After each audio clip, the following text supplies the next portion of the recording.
Good morning, dear students. Today is 22nd of July, and more or less in the month of July, we already have 20 or 22 days classes.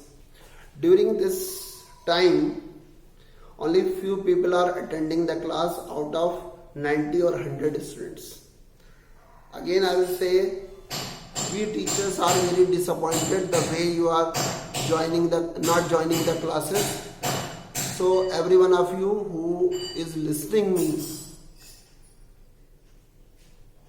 take into notice that join the classes, don't miss the classes, otherwise you will be lagging behind the course and the syllabus.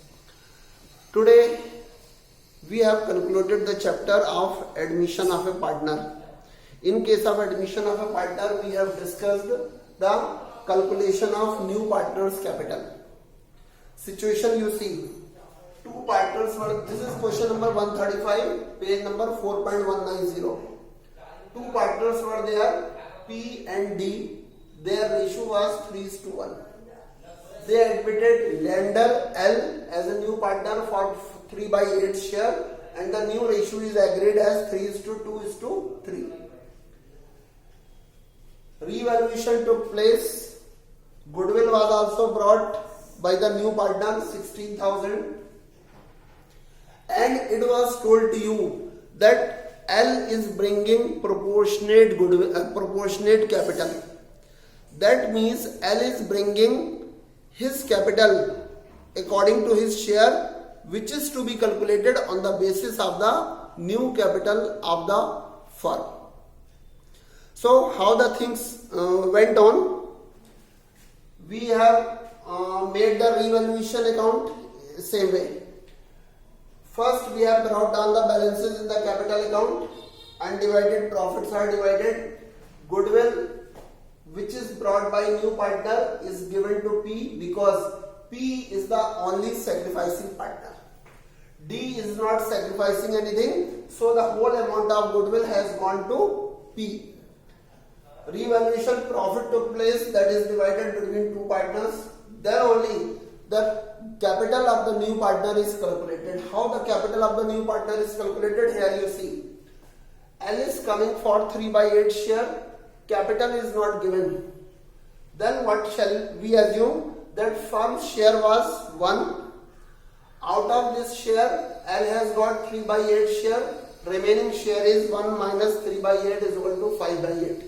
This is the remaining share of P and D.